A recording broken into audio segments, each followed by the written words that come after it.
We now have Shannon Rupert, who is the director of the Mars Desert Research Station for the Mars Society. And as all of you know, the Mars Society's MDRS is the preeminent analog in the world with, I think, easily the most number of visitors, the most number of years running. And we have a lot to learn from Shannon.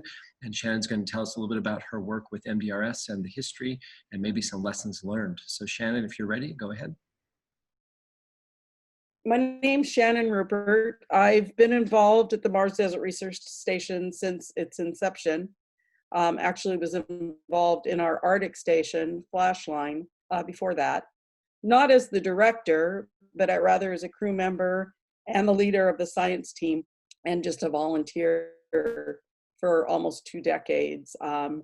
We had kind of a blurb and everything fell in disrepair, and I happened to be teaching at Dene College in Shiprock, New Mexico, which was pretty close. So I was the one running back and forth, and became kind of the de facto director. And then in 2016, things were going so well that I knew we needed to make a commitment to the station or just keep doing the same old, same old. So I quit teaching and moved up to become the full-time director. This first slide is, I think, really incredible. It's an aerial view over the station. This is our Mars yard. And if you look, we also have a bit of a moon analog on top of the ridge there. And so we're very, very busy being a Mars analog. We've never had any time to even explore the moon aspect of the region that we're in. We're very, very lucky to be here. So I just wanted to tell you a little bit about the station to begin with, show you basically some pictures about what we look like and what we do. Some things to keep in mind is that MDRS is an operational analog. A lot of people forget this, and they'll be like, well, gee, you're not very technologically advanced. You don't have all the bells and whistles on your spacesuits, and you don't have, you know, your greenhouse is not all automated. And, you know, all those sexy innovations, we don't have them because they cost a lot of money. And we simply don't have the money to do that and do it right. So the goal has become to focus on being an operational analog. MDRS is set in a true Mars geologic analog. We were really, really lucky. We put the station here in 2000 because it looked like Mars. And at that time, all we had was Pathfinder data. And through subsequent missions to Mars, the robotic missions, we learned that we really do have a true Mars geologic analog. The temporal and spatial settings may be different between Mars and our analog, but other than that, the processes are still the same. So one other thing I wanted to point out is that when people come to MDRS, they do their own research. One of the things that people have been pretty critical about is the idea that we don't do research, and we really don't. We facilitate other people's research. And so there's been over 1,000 published papers and art projects, et cetera, done by the participants at MDRS. And I think they more or less speak for themselves. And to those people who are critical of some of the components of the station. And I'm very proud of what we've done. So I'm just going to take you for a little tour, get you updated.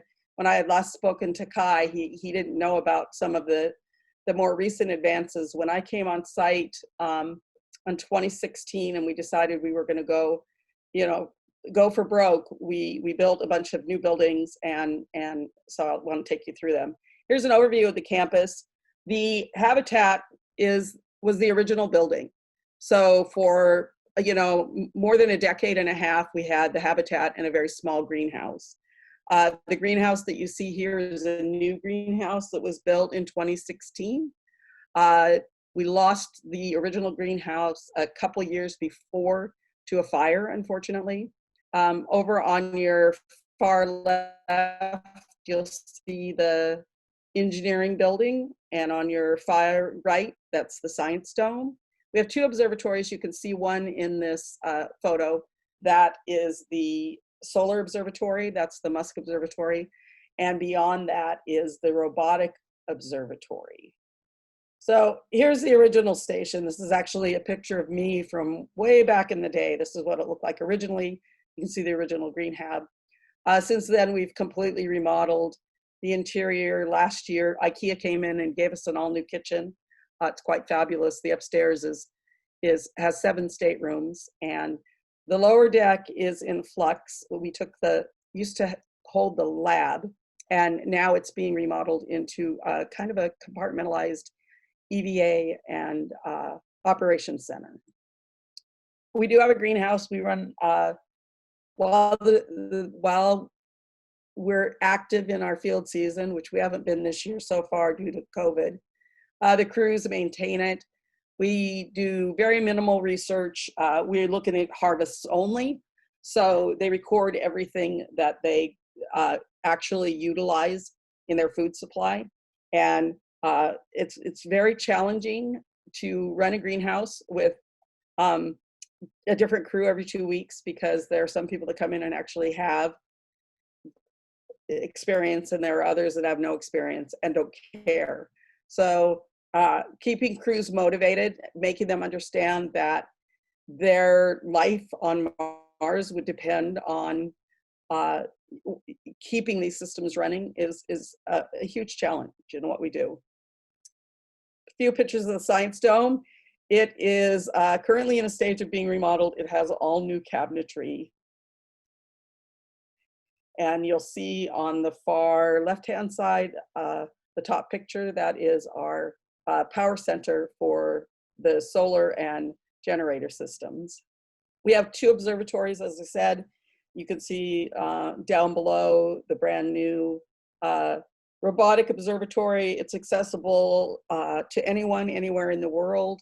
All you have to do is contact us and let us know you'd like to have some telescope time.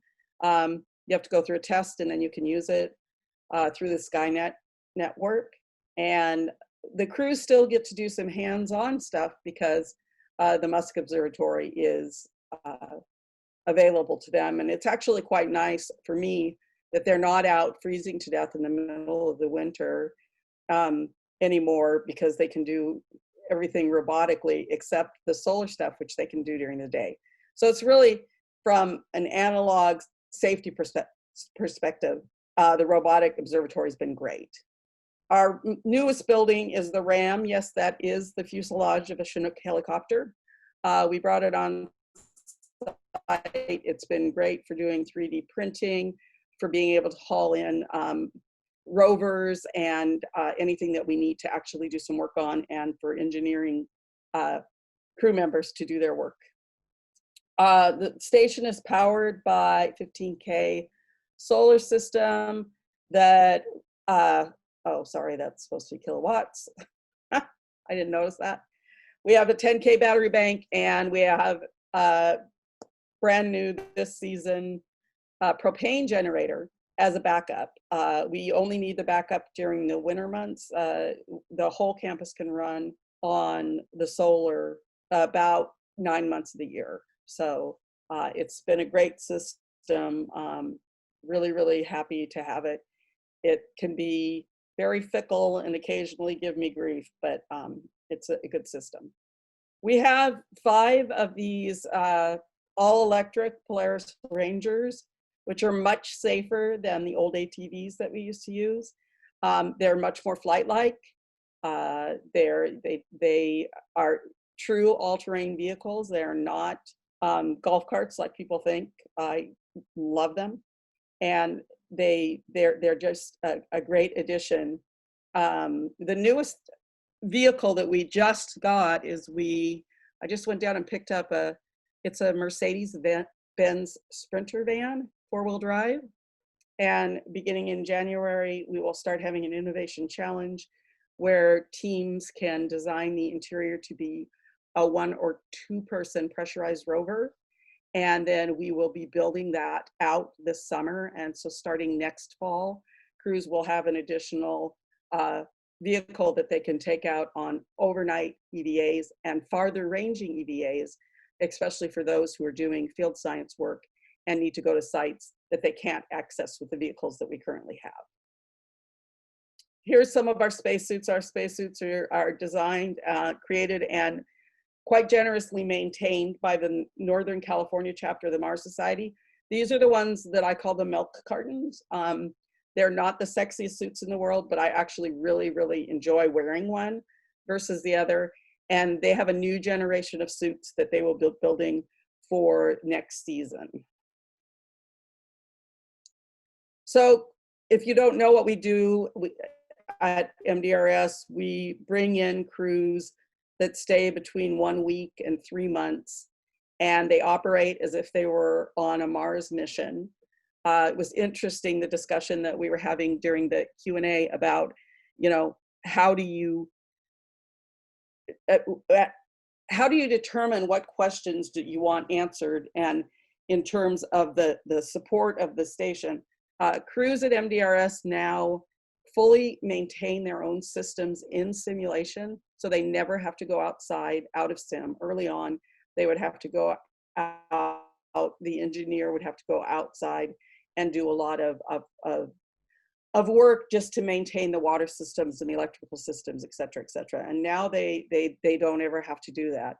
By the way, I did forget to mention that we have these tunnels that go between buildings. Those are rabbit warren tunnels that allow the crews to go from one building to the other without putting on a spacesuit, but they cannot linger. They're not redundant like the other buildings. And so they just go from one building to the other, and they're responsible for the maintenance of those as well in sim, which when we have the really high wind months, keeps them really super busy.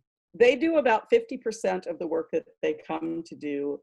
And even though they know that they have to do, that they're not going to get as much work done as they want because of the time they spend maintaining the schedule and maintaining each other, they still tend to over plan and end up towards the end of their mission, whether it's a week or 3 months, rushing to get things done.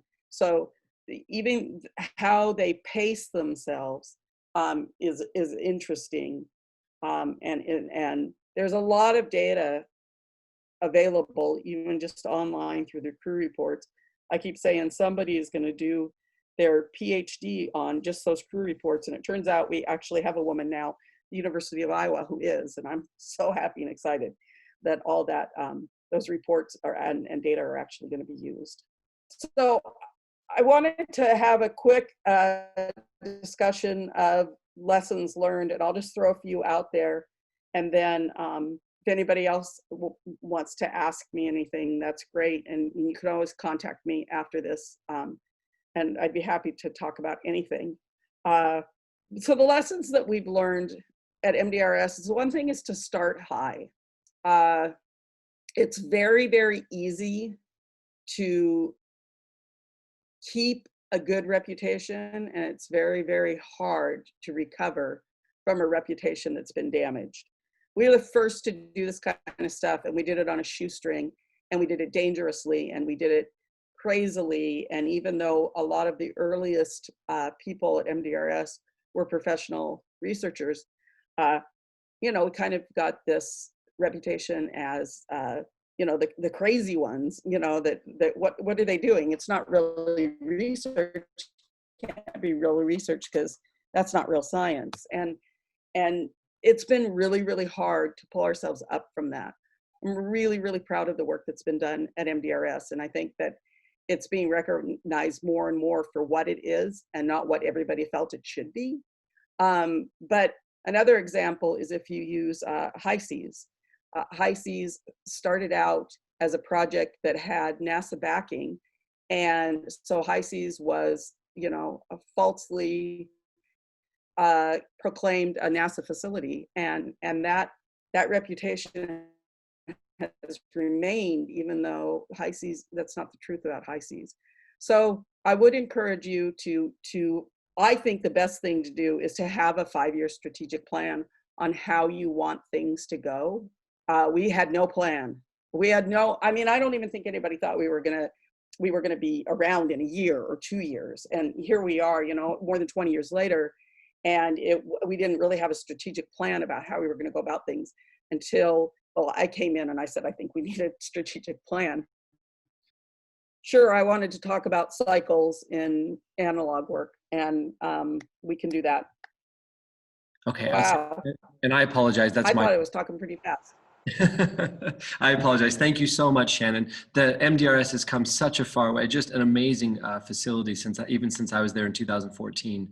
And I know a number of people on the call are all graduates of that program. So thank you so much. And again, my apology. It's my fault for not giving the 2-minute warning. Next. Oh, no worries. I'm quite the chatterer, so I'll mute myself now. Okay, great. Thank you. And we'll pick up at the Q&A.